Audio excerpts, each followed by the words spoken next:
Okay, I've got a short slideshow for you here about the discovery of the Paddington cellars back in 1998, 99.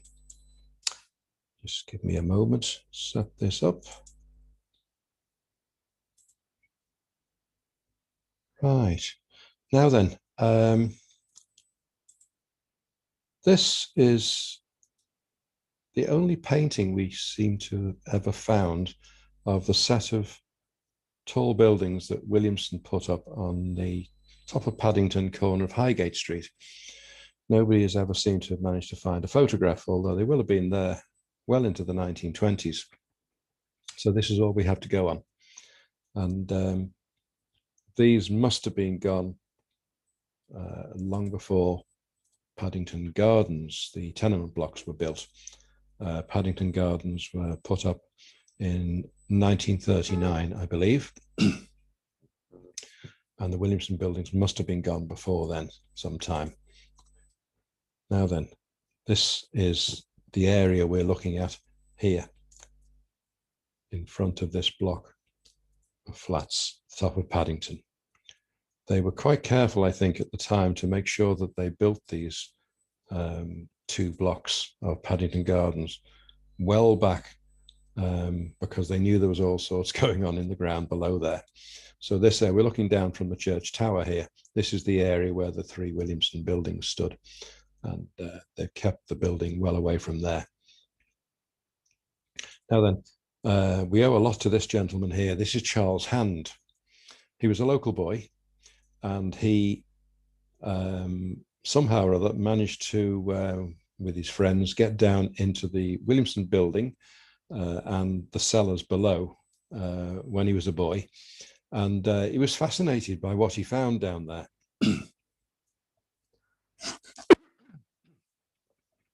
And he always remembered it. And then later in life, he became a local historian. He had a serious interest in Joseph Williamson, and he researched, and he wrote two papers on Joseph Williamson and his underground world, which were published in the Journal of the Lancashire and Cheshire Historical Society, which he was a member of.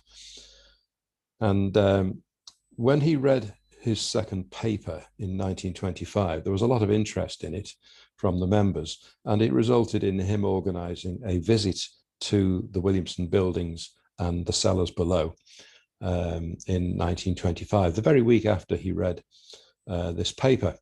And here we go. This is Charles Hand and his party exploring, and they're now down in level 2 in Paddington. As it turns out, this is where we broke in 1999. And it looks to me as if maybe the building was already disused and derelict by the time of this visit, because there's a lot of rubble strewn around on the floor here. So I doubt if it's still in use. Anyway, in 1998, the Paddington Gardens tenement blocks were being pulled down, and we, through our research, become very interested in what might lie below where the Paddington Gardens flats used to stand. And Liverpool City Council arranged a watching brief on this land to see what there might be in the area where the buildings were going to go, and to record anything they saw. They weren't so much interested in the piece of land that we were interested in, right alongside Paddington, because there was no intention to build on that. It was only going to be landscaped and become car park. But this is some of the underground structures that they unearthed while they were clearing the land. Obviously had been a brick arched roof on here, very Williamson. Not necessarily a Williamson structure, but some of them were actually 2 levels of cellars. Everything points towards them being something to do with Joseph Williamson, even if they weren't.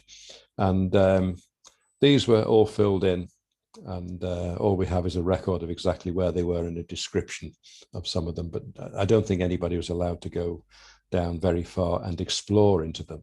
It wasn't that sort of an operation. Then in 1999, the year later, the new student flats were being built, I think the digger at the top of this picture is a fellow who was working on our behalf on the site. The developers were very good to us, allowed us to poke around quite a bit. In this picture, you can see that the building has been put up.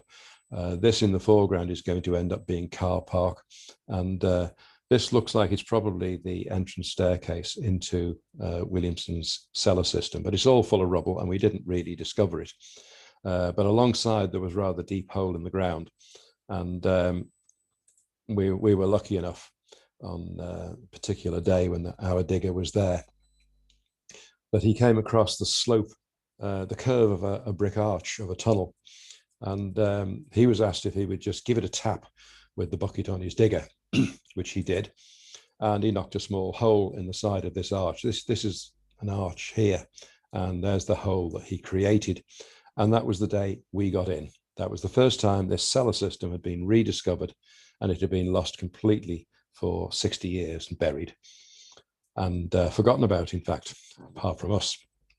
So the ladder went down and the first people climbed in. There's our Steve Moran, and I don't know whether he's on the way down or on the way up, but that led us down into the second level of cellars.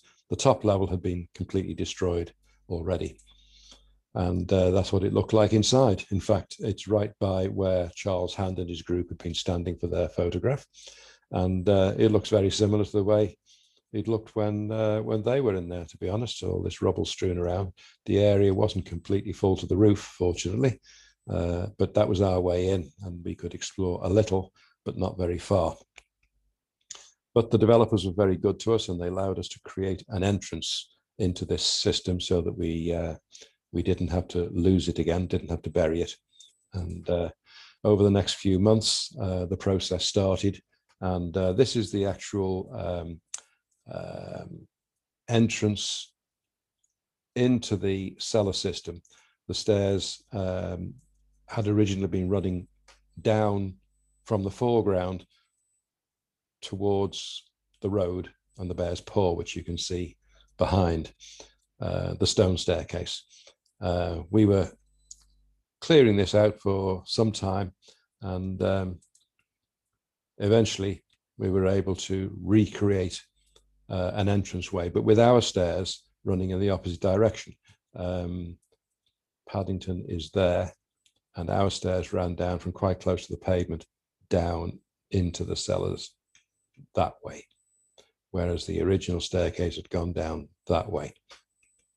So a lot of concrete is being put in, and the area in the foreground here, you've got Ronnie Challoner up there with Les Coe and Bill Douglas, looking very much younger. And this eventually became concreted over and became part of the car park. But at the far end, this is where our entrance hatch would end up being installed. And there's Les Coe looking quite happy for himself.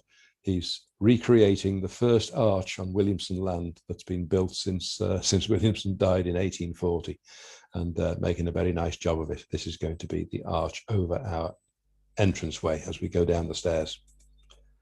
And there it is again. Ian Scott, unfortunately no longer with us, is helping to install the new hatchway that we had made. And there it is, complete. Brand spanking new, still sitting in the grass at this point. We eventually concreted and put down a nice floor in this area and fenced it off in the years that followed. But here's a group of the volunteers at the time, proudly standing over our new hatch. We've got Les Coe on the right there, a nice big smile on his face. Some small boy by the name of Chris Isles there. And unfortunately, Tom Murgatroyd and Ian Scott are no longer with us. The other two gentlemen, I'm afraid, I don't know the names of. Maybe somebody else could fill in for me later. And there's what our hatch looks like now. That's the way we go down. We've now fenced our little compound off, and we've put down good solid floor, and everything's very civilized. We go in through our big double gates.